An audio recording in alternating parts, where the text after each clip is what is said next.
Okay. So we want to continue on the message about perdition that we just started last week. And first, what I would like to do is just kind of do a little bit of recapping. And we spoke on uremia, okay, and we were showing that there were certain activities in the earth at that time, and based upon the activity that was in the earth, uremia was used by the heavenly council. This heavenly council is what they call the watchers. So they use uremia to slow down the activity of these ones, if you will, to allow time for the sons to be raised to the consciousness that is referred in your Bible as sealed. It sealed them in their foreheads. So if that didn't happen, then what they were doing would have came to pass a lot quicker than the sons would have been ready. Now, these sons pretty much, those who come to the consciousness that they're going to do what they see and hear from their heavenly Father. This is the only way for them not to be taken out by another spirit, okay, is for them to stay in that realm right there. Now, in Revelations, now, we pretty much read in 16, 12, 14, that these were let loose. And these are spirits like frogs, okay? And these three unclean spirits like frogs, they pretty much come out of the mouth of the beast and the false prophets, or the false prophet. And they go throughout all the kings of the earth from the words of this false prophet now, which is actually being used by these unclean spirits, or what you call this beast. So now they go to the kings of the earth. The kings of the earth obviously are the leaders of the earth. And what they do, then they have people who are subject to those governments who have leaders over the earth. So in this manner, it's like a one world religion going on, one world spirit, a spirit that is going over to everybody in the whole world. And this is what we're looking at right now. This is why you had this knee-jerk reaction for the vaccine, and it's a global thing that's going on. Everybody wants and wants their people to get shots. Everybody wants their people to get tested if they don't have the shots, or wear a mask. It's the very same thing worldwide because this is actually what's coming right now from that beast and from that false prophet who you're not really hearing anything about too much, but it's going to the kings because all these kings are under the jurisdiction of this prophet, okay? And these kings are over their governments. Now, we went to Revelations 17 and we read that the beast that was and is not, and this is Revelation 17, 8 to 11, we had read that, is the eighth, and is also of the seventh, or the seven. And we talked about the 7 nations that had come, the geopolitical nations that come and there's one right now. You went over that. And this eighth, it's also of the 7, but it's not, because it's ruling from another dimension. It is, you don't see it, you don't hear about it, because it's what's influencing the false prophet who is also influencing everybody else. This is this beast that is there. Now, in Revelations 19, we read that the beast was captured along with the false prophet, okay? And this false prophet was because of what the false prophet was able to do, and the beast, they had performed all these acts or signs which actually caused the people to become deceived and actually caused them to get this mark of this particular beast. And they worshipped the same image. This is whatever the beast wants to happen in the earth, the beast is actually influencing the people of the earth through these false prophets, or this office of this false prophet. Okay, So everybody's getting deceived because they're actually moving away from what the Father, the Supreme Father, is saying, and what they're doing more and more of what the beast is influencing this earth in. So they were captured and they were put in this lake of fire, or so they call it. He said they were thrown alive in this beast, in this lake of fire, which is burning. Well, this is not something that someone goes into and is burning every single day. No, they're going into a different world. If you remember a while back, I told you perdition was another world, okay? And so they're creating another world right now in what you call the metaverse. Well, it's really not that big a deal right now because not really all that's set up. But first, they're going to want to have everything being done on the internet, okay? Your businesses, your meetings, everything. Then they're going to want it to happen in the metaverse. People are going to create their own avatars and they're going to go hang out in that metaverse. Then they're going to want you to download your consciousness in there, okay? And it's going to be the same thing as us coming into this reality that we're in right now, the carbon-based physical reality. Now that one, the metaverse will be a digital reality, but the same mind that is in this flesh will now be trapped in a digital form, and that's all you have. It's another dimension that is being created even lower. And so this is something that is taking place. It's being set up, but no one is going to tell you this is what it's all about. Now in Daniel 7, verse 11, I think we went there last week also. Daniel said he kept watching because of the arrogance of this horn, which is actually one who came up, which is actually being led by the same beast. And as he kept watching, he said the beast was slain and the body was destroyed and thrown into blazing fire. It's all that's really happening. This fire is there to cleanse personalities, to cleanse spirits. That's all it really is, to cleanse souls. There's nothing that's going to be happening that you have a loving Father burning people in fire for all their lives, because spirits are not going to burn in this fire that we're talking about, that we've heard about, this element fire that is in the physical earth. They don't burn. It's not going to be that way. However, when the false prophet or whoever, they lose their lives, okay, and they find themselves without this body, they still are subject to whatever the Father is telling them that they should have, or that they should not have done. They're still subject to answer. They still have to get some kind of balance going on before they come into the presence of the Father. And all that stuff has to be worked off. That's why they call it purgatory, which means purge. It's purge. It's a place of purging. Okay, so the Catholic Church calls it purgatory, but it's a place of purging, of which they will go through a time of cleansing, and the Bible simply calls it blazing fire, because everything has to be cleansed by either fire or water. Okay, so we go into Revelations 20, verse 10. Now we're gonna start back up there. Okay, 20 and verse 10. And in here it says, and the devil who deceived them was cast into the lake of fire and brimstone, where the beast and the false prophet had been cast.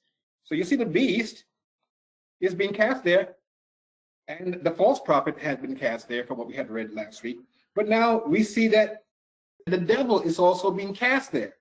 So these two are cast there. Now the devil is going there, showing you that the devil is not going to be this beast. Okay, either it's the false prophets. But here goes. And will be tormented a day and a night because of the ages. Or it's going to be tormented for an age. That's what's going to be happening. Because they're going to be cleansed. They've been going through something that's going to be cleansing them for a certain age.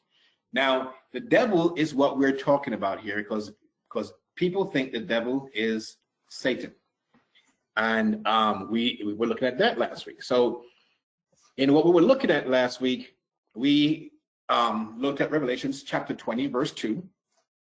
Okay, and we looked at Genesis 3:1, where it says in Revelations, the dragon the ancient serpent, or the old serpent, who is, it says, who is the devil and Satan. And it says, and bound him 1,000 years. This is where they're going to be bound, so they're going to be cleansed. But the way it speaks about it, it's like, well, this devil is the dragon, and this dragon is the same old serpent. Okay? Now, in Revelations 12:9, it says, this great dragon was thrown down, the same serpent from the old. It says, who is called the devil and Satan.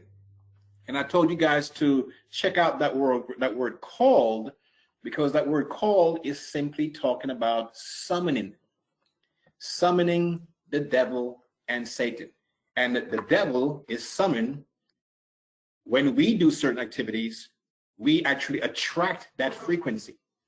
When we start having that in our beings, then Satan could use the individual who is of that frequency. And that's really what it comes down to.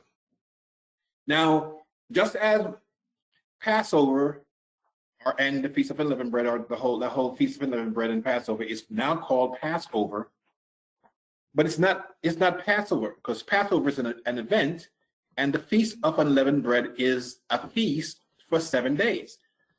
But everyone says Passover. And back in the days, we read where they said the Feast of Unleavened Bread, which is called the Passover. Well, over time, Satan, the devil, the beast, the dragon, they all over time came to be referred to as the same. The devil, Satan, dragon, all being referred to as the same thing. And so we have to look and understand now that they're not the same, because we're the creators of these devils. Okay? We create this through our own minds, our own thoughts, our own words, the things that we do. And when we create this and we start finding ourselves in a certain frequency that's has less and less light, or less and less photon, less and less information about truth, then here comes Satan that could use those individuals. But how do they get there? They get there because, or we get there in that particular frequency because we don't do the things that the Father wants us to do. We find ourselves doing something else. So if we do the things that the Father wants us to do, all of a sudden, we start to move in the area of light, getting more and more light, and our consciousness is now raised, and our frequency is now raised. And then Satan doesn't come against that, because the very things that you do is actually going to protect you. Okay? Well, in the case of Eob, you see that certain things were allowed for Eob to bring Eob to a higher level of awareness, so he could trust even more. And this is no different than it would be for us. But you could see in that area that nothing could have come upon Eob unless it was granted, because Satan doesn't have authority over any of Yahweh's children unless Yahweh now grants it. However, when we're doing things and we come into a lower frequency, Satan could do whatever Satan wants to, because Satan is actually the one who is moving about in the earth, seeking those who are of a devilish frequency that he could devour them, period. Okay, so now in Revelations 19, let's go over to Revelations 19, okay? And we're going to look at verse 11. It says, and I saw heaven open, and behold, a white horse, and he who sat upon him was called, that same word, called, okay, faithful and true. No one was saying, come here, faithful, come here, true. No, that which was of that individual's frequency, that persona, okay, this was actually what is true. So this person now was summoning, they were inviting this kind of activity, this kind of characteristic, which they said is faithful and true. And in righteousness, he judges and makes war, the righteousness of the Father. So this is it. So the rider of the horse in Revelations 19 and verse 11 now is Messiah. This is the only begotten Son. And the thing about it is now, everyone who does certain things in a certain way, according to what the Father says, receives the spirit of Messiah, receives the spirit of the only begotten Son. This is what Yahshua was telling everybody. He says, I go, you know the way. He died, leaving an example for everybody to follow so they can have the same experience that he had, receiving the same Son because of what he did. So Messiah is the offspring now of the Father. If we receive the characteristics of the Father, his seed, Messiah, is conceived in us. His seed is the spirit of Messiah. However, the Father and the Son are summoned or invited when we act, as the scriptures just told us, faithfully and true, according to the righteousness of the Father. Okay, so we're going to do this according to what the Father says. Now let's go over to John chapter 10, and this is verse 38. It says here, but if I do perform them, though you do not believe me, believe the works, so that you may know and understand that the Father is in me and I in him. Why? Because he's conceived of the Father, so the seed is in him, and we're all in the Father already. Now let's go over to Yakanan 14, or John 14 now. John 14, and we're going to look at verse 23. Okay, so he is conceived of the Father. The Father is in him. Now, you could have the same thing, and I could have the same thing. John 14 and verse 23, it says here, Yahshua answered and said to them, if a man loves me, he will keep my word. Well, what's his word? His word is what the Father says. He does nothing except for what he sees and hears the Father saying. So if a man loves him, he's going to do what he says. That's the love he's saying. And he says, and my Father will love him. And we, notice this, will come to him and make our home with him or in him. That spirit is going to be in the individual when they do what they see and hear the Father saying and doing. Now, this is no different than the dragon. The dragon, in the same manner, okay, this dragon's characteristics are in its offsprings also, and its offsprings is in the dragon in the same way. Therefore, when we act according to this devil spirit that we create, we in turn summon that devil's father, the dragon. We unknowingly serve the dragon and his son, the devil, that we're allowing to come in, that we were just conceived, that we had just conceived. We are the ones who are doing that. The same thing, we could conceive Messiah, or we could conceive a devil. We do it. John chapter 8. Now, let's turn over there real quick. Yahshua speaking of the dragon. He says, are the Father and this devil, which is the Son, which are one in the same sense that the Father and the Son are one. Just like the Father and Son as Messiah and Father are one. Well, in the same manner, you have the dragon and this devil. They're in the same accord. They agree with each other. Okay? So now, if you look at chapter 8 and verse 44, okay? Speaking of the dragon, which is the Father, and devil, which is the Son, okay? He goes here in verse 44. He says, you are of your father. In this book it says, who is Satan, which in some books it says devil. Okay? In this book it says Satan, the devil. but Satan is not the devil. But in some books, if you look at it, it says you are the father, your father, the devil. Okay, and whatever he who is your father or your teacher desires, you will do. If you look in some book, it says you are of your father, the devil, and your will is to do your father's desires. Because that's what we want to do. Whoever we're going to obey, whoever we obey, we become a servant to that individual. And if you can become a servant to that individual, that thing is like your father. He was a murderer from the beginning and does not stand in the truth. And when we do that, this is where we come from under the umbrella of the Father, and we're not going to receive the spirit of the Son, but we're going to receive the spirit of this devil.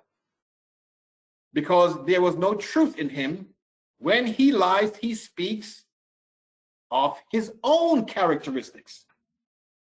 For he's a liar and the father of lies. He is the father of lies.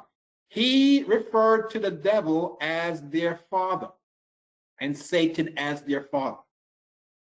Not because the devil was a literal father, but that the devil's likeness was brought forth through them, and its likeness is in one accord with the likeness of his father, the dragon. If you see what I'm saying. This is how we serve this dragon that is talking about. Okay, so this dragon is not the same thing as Satan. In the end, we find the dragon summoning its offspring in us to do its own bidding in the world. No different than our Father in heaven summoned Yahshua to do certain things by putting the Messiah spirit in him and moved him in the wilderness. He said, and the spirit drove him. Well, the same other spirit of the devil that we take on drives us to do certain things too. But it's not going to be to do the Father's bidding. It's going to be the opposite. It's going to go the opposite way. Okay, so this offspring to do its bidding in the world, in this world that we're living here, and what we do now, we act according to its offspring's bidding, and we further beckon the dragon's activity through our actions until somewhere along the line the cycle is broken. Someone either finds out now that the test comes upon them, that now all of a sudden the Father starts to test them because he's going to pull them in a different direction, and until they break that cycle, because this is what correction is all about. This is what the curse is all about. We keep doing what this devil wants us to do because we're creating that, and we keep doing it and doing it and doing it, and then there is a corrective hand that comes upon us, which is called a curse. But it's not a curse, it's a blessing. It's simply something that's going to get our attention to turn us from what we're doing. Okay, and it may be very hurtful to some of us, and this is called fire.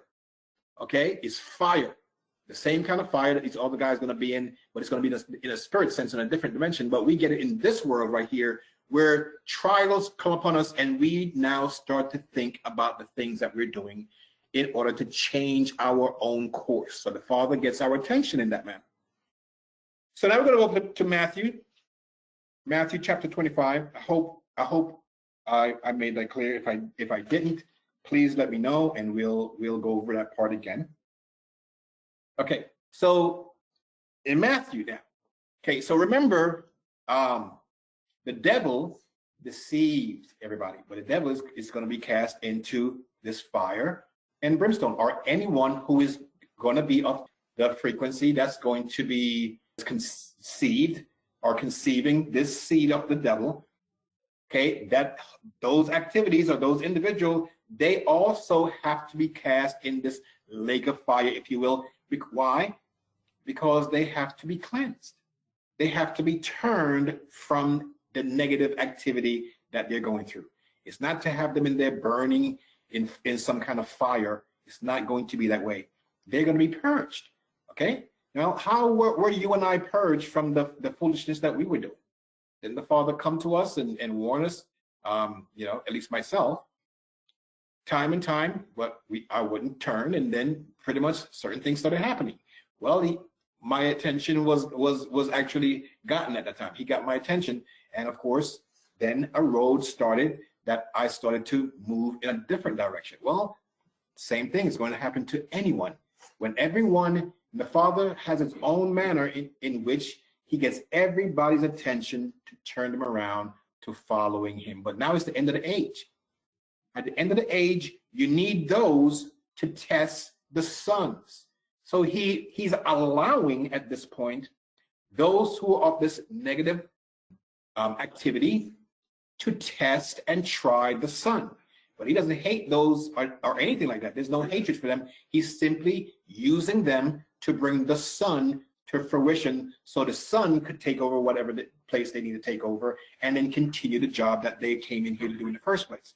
And you're going to find that those very sons are going to be the ones who are going to help the ones who are actually persecuting them. They're going to help them to see the light later on. So in chapter 25, okay, Matthew chapter 25, let's look in verse 31. It says, when the Son of Man comes in his glory with all the holy Malachim with him, then he will sit upon the throne of his glory. And before him will be gathered all people, and he will separate them one from another, just as the shepherds separate the sheep from the goats. So it's a separation that's happening right now. And we can't think of it as, okay, well, he finally comes, he's sitting in front of everybody in the nation, and everybody's walking up to him, and he's saying, okay, you go over there, you go over there. No, this is happening right now. Those who are of certain frequencies, that's going to be in the area that they're going to please the Father in heaven now, so that the Father could use them to teach his will to others later. These are going to be on the right-hand side of Yeshua, because they're simply doing what Yeshua told them to do, that the Father told him to do. That's all it is. Those who have moved astray for whatever reason, but they can't be used to do the Father's bidding, they're going to be on the left-hand side of Yeshua, okay? But notice that this is the Malachim that's coming, and the left hand and the right hand are offices. They're offices of Malachim that are pulling certain ones off because of actions and because they're who they are, their frequency, okay? Their consciousness, what they're doing, their activity in the earth, and they're moving them off, and they're separating them right now from those who are doing what the Father says, or they're doing exactly what they see and hear coming from the Father. So they have to be separated. And the Malachim that goes forth now are doing things in the earth that's separating people. So people are simply being separated from each other. You know, don't worry about it if your wife decides to divorce you, or your husband decides to divorce you for whatever reason, and you haven't done anything and you're trying to follow your father. Don't worry about it, because this is actually what the Malachim are in here doing. They're separated. Don't worry if your children decide to all of a sudden leave, or your husband leaves you and the children, or your wife leave you and the children, whatever. Don't worry about it. If you have been serving your Father, know that he is faithful in what he says he's going to do, and he is the one who is causing this to happen, because there has to be a separation. They can't all go together. They have to do different things.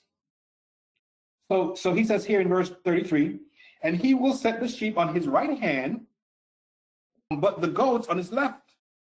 Then the king will say to those on his right hand, come, you blessed of my Father, inherit the kingdom. Notice this, guys, prepared for you from the foundation of the world. Prepared, it's always been there. You and I walked out of it. Okay, so it's been prepared from the foundation of the world. For I was hungry, you were pretty much doing what you saw and heard from what Yeshua did. And those who are going on the right-hand side, they're going to do the very same thing that they saw Messiah do. Okay, he says here now, You gave me food. I was thirsty. You gave me drink. I was a stranger, and you took me in. I was naked. You clothed me. Now, these are all spiritual things, but it doesn't mean that it can't be physical, okay? Because when you teach someone, you're clothing them, okay? When you give them food, the food of the showbread, you're giving them food, okay? You give them the right wine, okay, or drink, you're actually giving them from the Father also. He was in prison, and you visited me. Now, you have to go in prison and visit someone to visit someone in prison. No, there are so many minds that are imprisoned by the darkness of this world that are imprisoned. And these are what we're talking about here. Okay, so he's talking in the spiritual sense, not just the physical sense. Then the righteous are going to say, well, when did this happen? Because it's not like it's something that was happening physically. No, they had a mind of compassion to assist with people in this manner. Okay, and they hadn't seen him, but whatever they did for the brethren, they were doing it unto the Son, Yeshua, the Son, the Father, this Holy Spirit. They were doing it all unto that. So we go a little further here now. Okay, let's go to verse 41. It says, he will then say to those on the left-hand side, because they're not handling the situation as those on the right-hand side are handling it. Okay. Go away from me, you accursed ones, into the fire.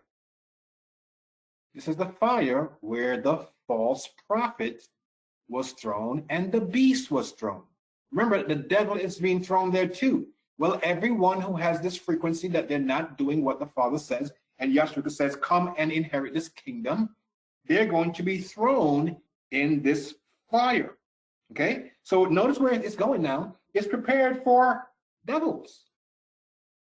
The devil, which is called Satan also, and the devil's servants, the devil's angels. So the devil and his angels. But the reason why it's being said devil and angels, because we are the ones who are the co-creators, and we're the ones who are being used to create.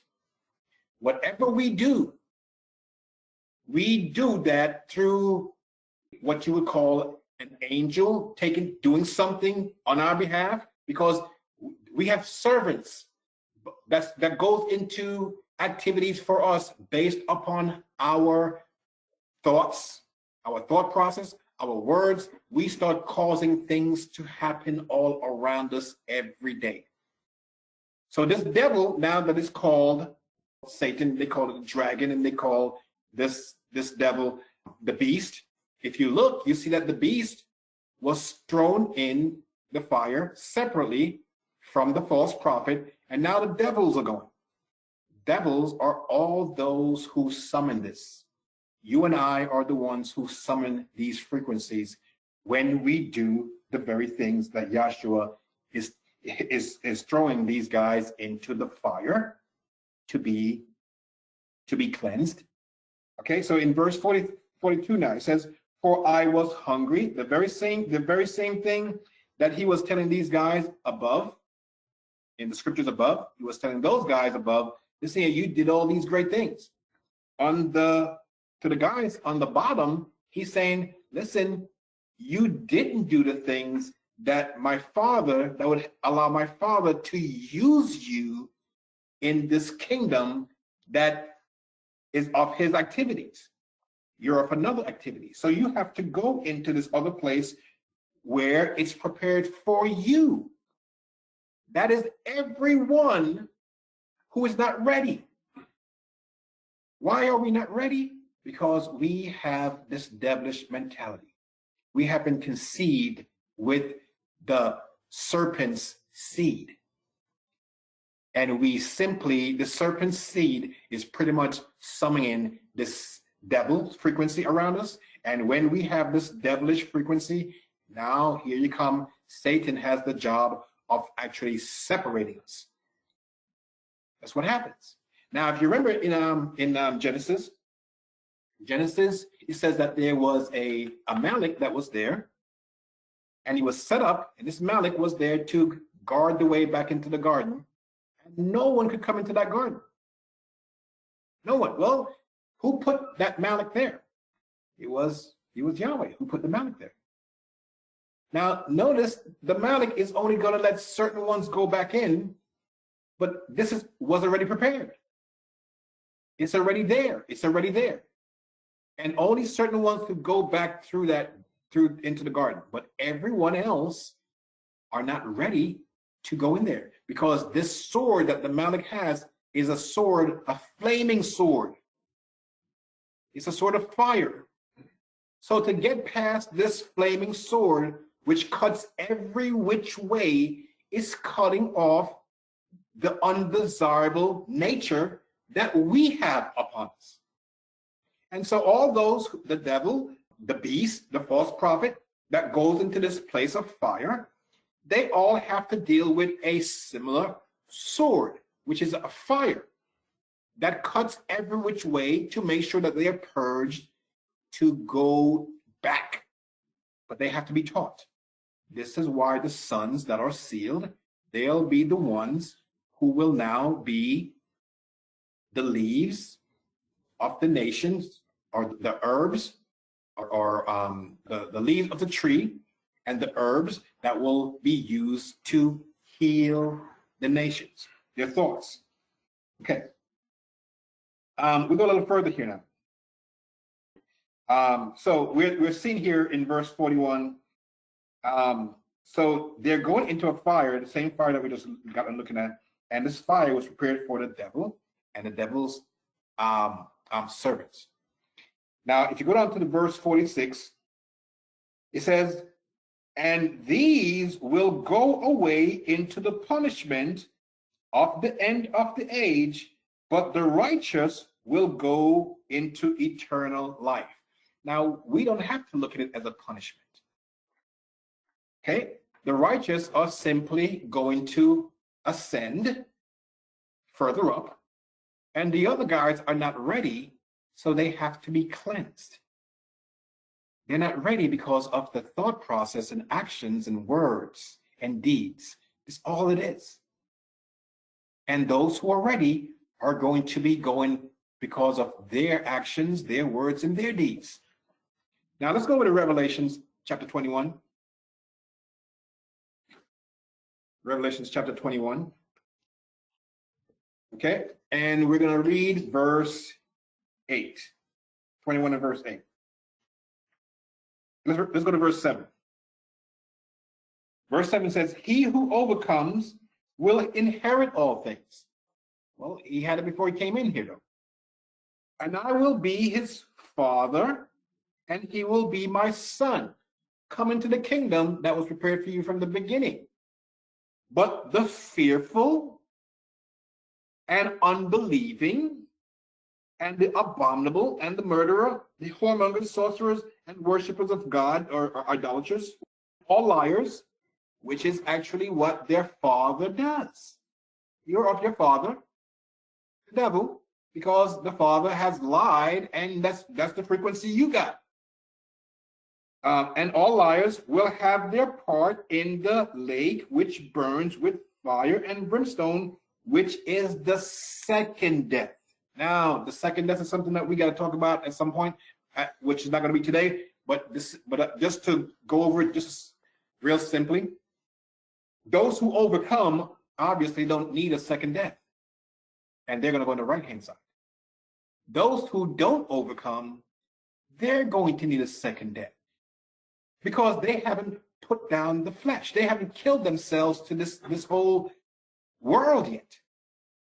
So in them, they still want it. They're still chasing that. They don't know their kingdom is not of this world, and they're still chasing it. So they still have an occasion to actually put that down. So they still have to die. They died the physical death, but that won't take them anywhere, because they're still attached to all the emotions and the passions and desires of this life. So they have to be purged of that. Now, to be purged of that, this is what you call torment. When someone leaves this body and they don't have this body anymore, it doesn't mean that they don't still have their passions that was in the body and the desires, because the mind moves on. They still have it. The problem now comes that they cannot fulfill it because they don't have a physical vessel in order to fulfill those things. And if they're away from those things for a very long time, it will come to the point that they put those things, they're purged of it. But you may have that some people want it so bad that they actually possess, they go because they're discarnate spirits now, and discarnate spirits can actually attach themselves to other people. You have people who get into a state of depression, who get into a state that they're drunk or they're doing a lot of drug activity.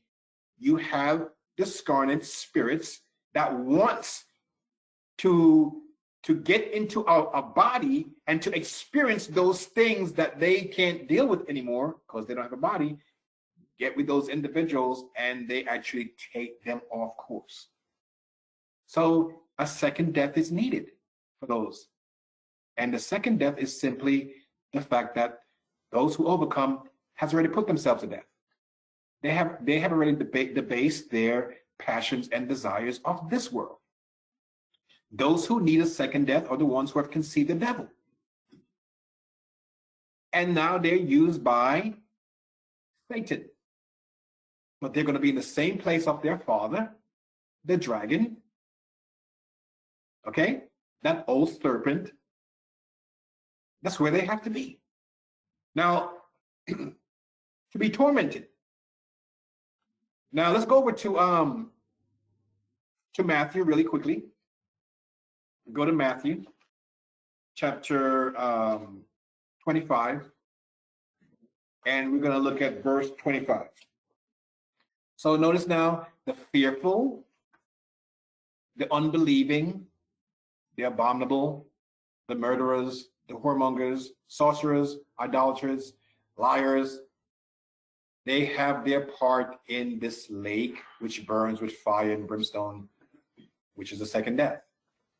Because they can't move on to present themselves before the Father when they're fearful, they don't believe what the Father says, they do abominable things, okay? They deal with the sorcery that's going on in the earth today, idolaters, and they are deceptive. Now, imagine that person being sent by the Father to do something. Now, do you think they're going to carry out what the Father said to do? They probably won't. At some point, they won't. So those are not trusted to come on the right-hand side. They're not trusted because those who the Father is going to use, they chose. They chose that way. Those who the Father can't use or won't use during this time, they chose the other way. Now, in Matthew 25, let's look at verse 25. So this is the parable of the talents. So, you know, these guys were given different talents. And so the ruler came back right now to give everybody their rewards. And the guy who had 1 talent, he said, well, I didn't do anything with your talent. Pretty much, this is what's going on. So he says, I was afraid and I went and hid your talent in the earth. In the earth. Well, our earthly things, our earthly desires are the passions of the earth. I hid your talent. I didn't do things to overcome myself. I hid the talent in the earth. See, you have what belongs to you. His ruler answered and said to him, you wicked and lazy servant, you knew that I reaped where I have not sown and gather where I have not scattered seed. So you ought to have lent my money to the exchanges, and at least at my coming, I could have received my own with interest. Therefore, This is what the messengers are going to do. That's with this ruler now. Therefore, it's an order that's given. Take the talent from him and give it to him who has 10 talents. And in verse 30 now, look what it says in verse 30. And cast the unprofitable servant into utter darkness, where there will be weeping and gnashing of teeth. So there are certain servants who are going to be getting the reward. Another servant is going to be on the left-hand side. The left-hand side. But notice now, there are servants who are moving with what was already prepared for them. And the other servants, they are not having what was prepared for them because they don't want to receive it right now. They want to live according to the things that are set up in this life. Now, let's go over to Hebrews, really. Hebrews chapter 3.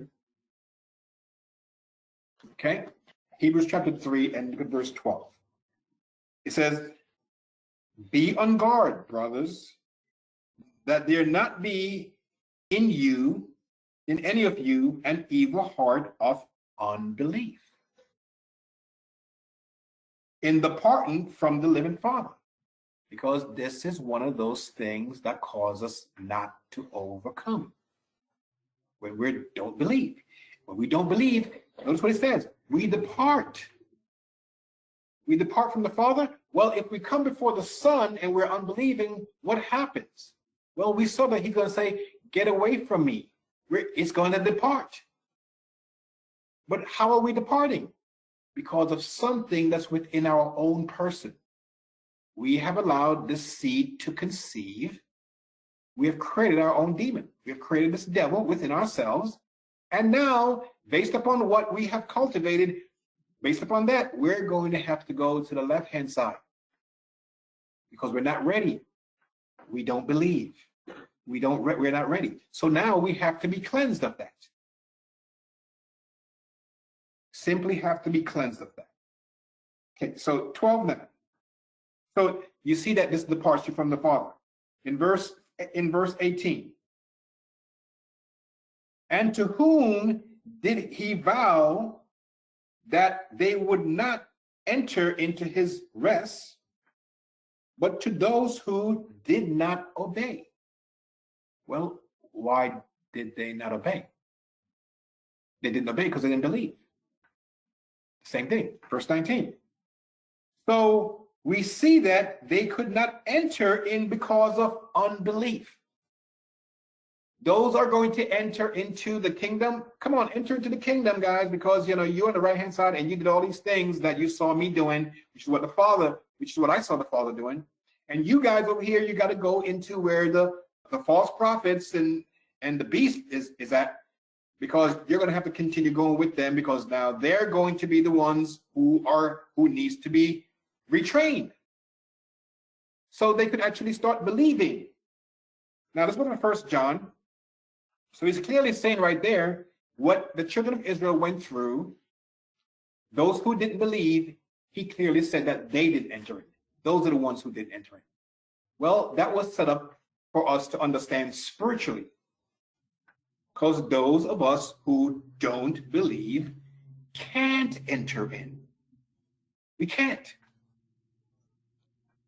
In 1 John, let's look at chapter 3 and look at verse 14.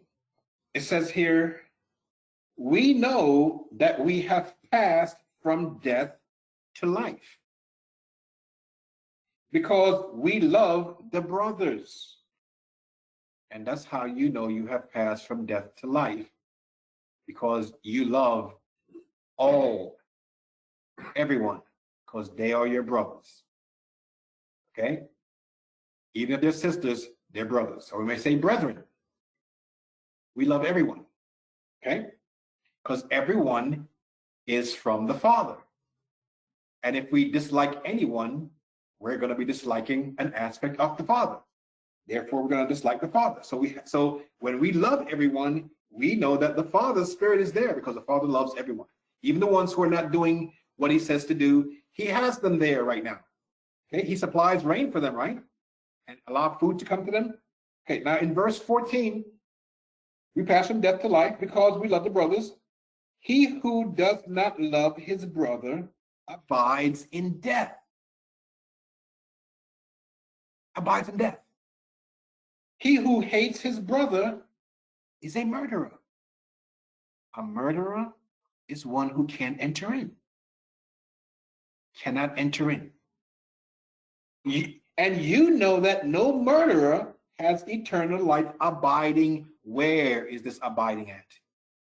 In the individual. How did it conceive in him? Because of what he thinks, because of what he speaks about, because of what he does. So he could either have the only begotten Son abiding in him, because the Father and the Son comes and sup in you, right? Or we could have something else abiding in us, which is what you call the devil here, abiding in us, which we also create. Because we are murderers, we don't believe the very same thing.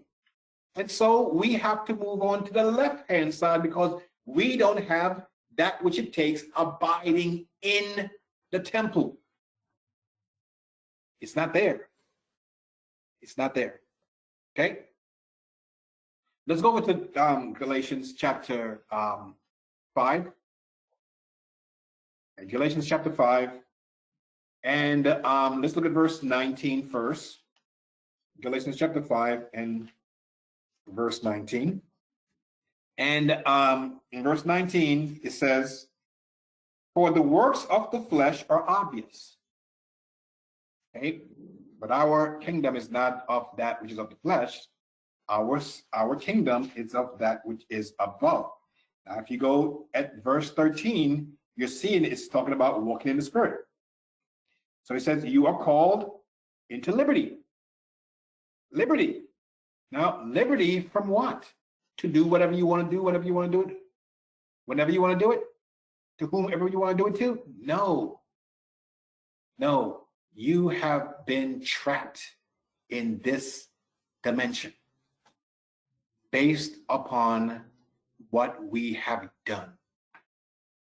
To get you into liberty, where we could actually be on the right-hand side and once again enter into what had been prepared for us from the beginning, there are certain things that has to be done. Yahshua spoke of them. In verse 13 here, it says, okay, so you're not of liberty for instruments of carnality, but through the love of Yahweh, it's telling you about serving. Serving. Notice here what it says, for truly everything in the law through the plan of Yahweh has been accomplished in this. You will love your brother as yourself. Well, who is your brother? Who is your brother? We got to look at that. So we go back to verse 19 now.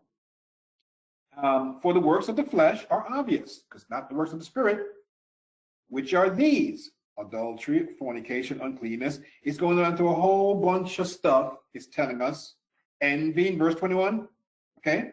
Envy, murders, drunkenness, revelries, and the likes, of which I warn you beforehand, just as I did in times past, that those who practice such things will not inherit. They won't go in on the right-hand side. The unbelieving, the murderers, they're all part of this. They go in on the left-hand side. And the left-hand side are simply officers who are going to make sure things are done on that side to cleanse the individual. That's what they are. They're Malachim also, but they're not there to torment someone day and night with fire. No. No, they're not there. We are drinking up the wrath of Yahweh right now, or in this earth right now, those who are in this earth right now, when we don't do what Yahweh says. What happens? Well, something takes place to get our attention. This is what is called wrath. But that wrath is actually love. That's what it is. Now, the scriptures speak of it in a certain way that we think, oh, we don't want no part of this. Okay, well, we could do something about it. Let's go to Revelations 14, the last scripture. Okay, our last scripture. in chapter 14 and verse 10. Okay, let's go to verse 9. I'm sorry, verse 9. It says, and the third Malach followed them, saying with a loud voice, if any man worships the beast and his likeness, and receives his mark in his forehead and upon his hand. Now, we don't have to look for that literally. We could receive this in our minds, because this is in our minds, okay? And in the things that we do. In our forehead is where the mind is, and the hand is what we use to work. Work. Well, what is work? Well, work is actually our influence on the space that is about us. That's what our work is. What is our influence? Is that influence going to be that which deserves to be, or that which has to go on the left-hand side to be cleansed? Or is that work going to be that which is on the right-hand side that it could be used to cleanse? That's our work. That's what it's going to be. Okay, 14 now, verse 10. The same, those who worship the beast, and not the higher nature, but they're a beastly nature, which needs to be removed, okay? They're going to need a second death. And his likeness, if I go and it's still in me, I'm going to need to get rid of those still, okay? And has this mark in my mind and in the things that I do, whether it's murdering, whether it's being unbelieving, whatever it is that's on that side, the same will drink of the wine of the wrath of Yahweh, which is poured out without dilution into the cup of his indignation. Now, this sounds really bad. This sounds really bad. And this is why people tell you that this God that you have, he's a fierce and angry one. That's what they tell you. And he will be tormented with fire and brimstone in the presence of the holy Malachim and in the presence of the Lamb. Because the Malachim are going to be those who take them to the left-hand side. So Yeshua said, he's coming with his Malachim, and he's going to separate them on the left and the right-hand side. So there are officers on the left-hand side, and there are officers on the right-hand side that's going to do what he says to do. Simply as that. And based upon what we have done, the Malachim are going to separate us to one or the other. Now, if we go on the right-hand side, we're going to receive information, greater information, and this information is simply you and I raising ourselves onto another level of consciousness. This is how you raise yourself in consciousness. You do it by light. In light, there's information. That's what it is. Okay? More energy. So you and I now are going to be raised up if we do those things which we're hearing in another level of consciousness. So now we're in the third density consciousness, we're moving into the fourth, which we're learning from here, what we're looking at, to love. To love, loving the brothers, loving the brethren. This is what it's talking about. We have been trapped doing things of our own will in the gut. Okay, that's what we have been doing, creating for the base nature, because we have conceived the devil, and we did not conceive the only begotten Son. Now, in Revelations, it talks about this woman who has conceived the Son, and she was pregnant and ready to deliver. And the dragon went after her, because the dragon knew that she was going to deliver what? The Son. Because she had conceived the Son.